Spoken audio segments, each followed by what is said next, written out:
Dr. Erdi Fadrigilan. I am a cardiac electrophysiologist, and my subspecialty deals with heartbeat and its abnormalities. This is the third of the four-part series of the ECG basic videos. And if you haven't seen the first two, I am putting in the link below in the description box. And if you like similar contents, please consider subscribing to my channel, share and like the video, and hit the notification bell so you will get updated on my video uploads. Thank you. Now we will go to that of the rate and rhythm, both of the atrial and ventricular. Then I will go to that of the individual complexes, the P, the QRS, the ST segment, and measuring the intervals and duration, looking at their morphology and even that of the axis. So you all know this. We get the rate by counting the intervals either from the R to R, the ventricular, which is basically counted from the initial part of the QRS to the initial part of the next QRS. And we divided 1,500 with the number of small squares in between them. And that will give you the rate in beats per minute. Now, the P2P, which represents atrial, would be similarly computed and measured from the start of the P wave to the next P wave. And that would be for patients with both of those recommendations will be for patients with stable or regular cardiac rhythm. Now, of course, if you have a patient with irregular cardiac rhythm, we ask you to do a 6-second strip, and you measure and count all the complexes, and then you multiply it by 10, and that will give you the rate in minutes, both atria and the ventricles. We advise you as well to look at separately at the atrial and ventricular rates because they are not one-to-one in all cases. Okay. So just going back into the normal PQRST, now we will go into that of the measurements and how they look like and how they are generated in the body. Okay, so as I've told you, the P is generated by that of the polarization of the atrial myocyte. It will be followed by that of the QRS, which represents ventricular depolarization. Now, the time which will take from the sinus node or from the atrial myocyte to go into that of the ventricular muscle will be that of the PR interval, which is largely contributed by the delay in the AV node. Physiologically, we know that the AV node's function is to basically transmit the atrial impulse and conduct it to that of the ventricular impulse, such that delay or failure of conduction, we term it as AV block. Now, the delay is important, which is largely represented by the PR interval, which is normally 0.12 to 0.20 second. The delay is important because the second function of the AV node is to delay the impulse from the atria and ventricles, basically to allow the atria to completely empty its contents, blood contents, to the ventricle to optimize that of hemodynamics. So the PR interval should not be longer than 0.20, and likewise, it should not be shorter than 0.12.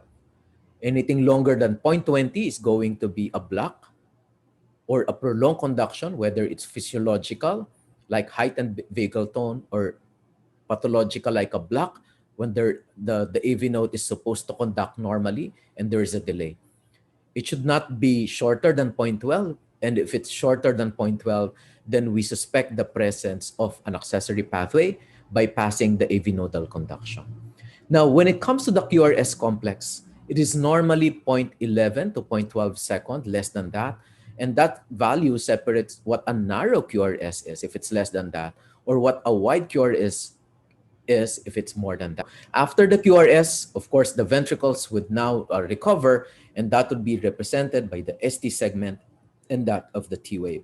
Now, the QT interval is a very important interval in the heart because this is affected by many diseases, and you will see that the measurement will be from the start of the QRS, and that end of the T wave will be the ending of the QT determination of the assessed. The QT, as you will see here, will be affected by sexes. It is shorter in males at 0.38 to 0.44 second, and longer in females with a top value of 0.46 second. Aside from that, this is also affected by rate. We know that the longer or the R to R interval, or the slower the rate of the sinus node or the heart rate, the longer the QT interval becomes, and the shorter the cycle length or the faster the heart rate, the shorter the QT interval becomes. Now, another challenge really is where the T wave will be ending. The QRS might be a little bit easier to measure, but the T wave, this is what I would recommend you to do by drawing a parallel line to that of the downward slope of the T wave, and the end of the T wave will be at the point where it would meet the isoelectric baseline. Now, going back to the QT, we correct it based on the heart rate, and what we recommend is using still the Bassett's formula. It is the corrected QT, it is equal to that of a correct assessed QT divided by the square root of the R to R interval in second. Now, there are other formula. Another one is Federation formula. Instead of using the square root, it actually cube roots the R to R interval. And of course, we have the Framingham linear regression formula, which is the corrected QT is taken from the QT of assessed of the longest cycle, and added on will be a factor of 1 second minus the R to R interval, which is multiplied by 0.154. The machines that we are using will actually use the linear regression formula, because the Federation and the Framingham linear regression formula are more accurate in rates more than 85 beats per minute, which is the main limitation really of the Bassett's formula. In higher rates, it can actually undercorrect that of the QT interval. But most of the disease that affects the QT, the derivation was used with the Bassett's formula, and that was taken in lead 2 as well. And that would include the effects of the drugs and other metabolic factors in the QT. So that's what we recommend, aside from it being easier than the other formula. Again, the QT should be measured in lead 2. Unfortunately, sometimes, the T wave cannot be delineated because it's too flat, maybe a little inverted, and you cannot use it. By the way, if the T wave is inverted, the tangential line will be drawn in the upsloping part of the terminal part of the T wave. So it's just opposite, but you draw it as it transects that of the isoelectric baseline, and that's where you will mark the end of the T wave. Now, the other leads where you can measure the QT interval, if you cannot measure it in lead 2 because of the morphologies in the T waves, will be V2 or V3. These leads will actually be recording the longest QT interval in the entire 12-lead ECG. Now, when it comes to that of the precordial leads, sometimes, we see prominent U waves. By the way, U waves are theoretically, they're postulated to be coming from the mid-myocardial cells because they are repolarizing the last, producing a smaller U wave. Of course, if it's too prominent, if it's more than 0.1 millivolt, we consider it pathological and may be due to different factors, like, for example, electrolyte imbalances. Now, if you have prominent leads, U waves in leads V2 and V3, then AVR and AVL are leads where the U waves are least prominent and you can use them. In normal sinus rhythm, it is quite easy to to uh, to measure. You can actually take just a single complex, measure the QT of that complex and the R to R interval preceding that complex. Okay, so it's not going to be the QT and the R to R interval up to the next QRS, but it has to be the R to R interval of the preceding QRS complex. I'll show you an example later. Um, More accurately, you can actually do it in 3 consecutive complexes and report the average QTC. But if you measure the R to R interval and it's very stable, then a single QT would actually be enough. Now, for irregular rhythms, it would be more challenging, like atrial fibrillation. In this case, we recommend that you get a QT and the RR intervals on all complexes on a 6-second strip, then you average it.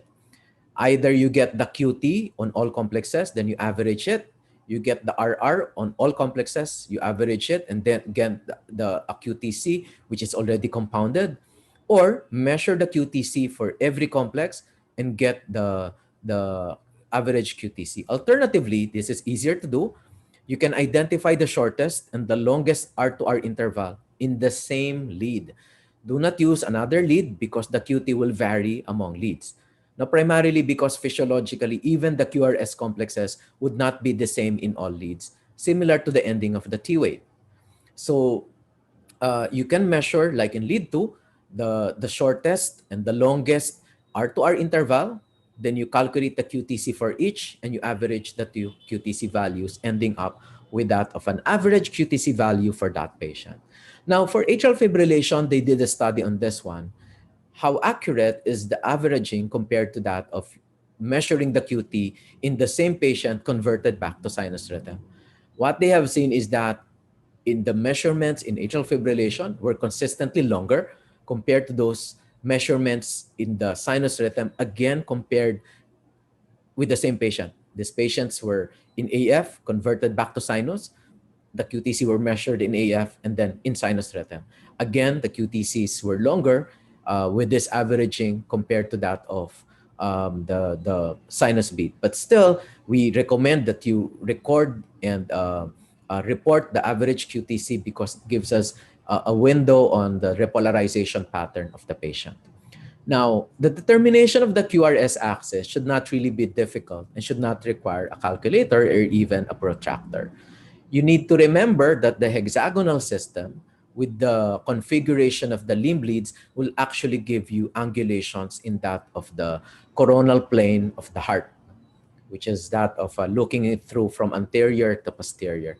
So you will actually see here that lead 1 will be represented by 0 degree, lead 2 will be 60 degrees, AVF will be represented by 90 degrees, and lead 3 will be 120, AVL will be negative 30, and AVR will be positive 210. You would be able to appreciate that you extend them to the opposite poles, generating the negative poles. Again, these are positive, and this will be negative, and this will be the one which is positive. Okay, so it would actually create quadrants. We have the quadrant here, which is if the angle, the value of the axis would fall, it would actually be left axis deviation. This would be the axis where it is going to be normal between 0 to 90. This one will be right axis deviation. And this northwest direction going up and going to the left will be that of a no man's land, meaning that if the impulse will be coming above the ventricles, the axis should not be here. No, it could be, of course, normal to the left, toward the right, but not here. In fact, if you see the axis of the QRS here, lying between that of 180 to 270 degrees, then it's a ventricular rhythm. Now, how do we use this QRS hexagonal system in determination of the QRS axis? Okay, so we will apply it in an ECG. So you use the limb leads. No? You don't use the precordial. You use leads 1, 2, 3, AVR, AVL, and AVF. First, you need to look at the lead with the most isoelectric complex. That would be AVL. Alternatively, if you cannot see a most isoelectric complex, then look for the lead with the smallest amplitude. Primarily, I showed you in the sensing electrode that if that electrode and an electricity or a wave is running perpendicular to it, it will record a biphasic wave or a very small QRS complex. So in this ECG, it's going to be AVL. Knowing that AVL is negative 30, there will be two possibilities here because if you look at the axis, which are perpendicular to this one, it would either be lead 2, which is positive 60, or the opposite of negative, which is positive 240. So you look at lead 2 and you know that lead 2 is positive.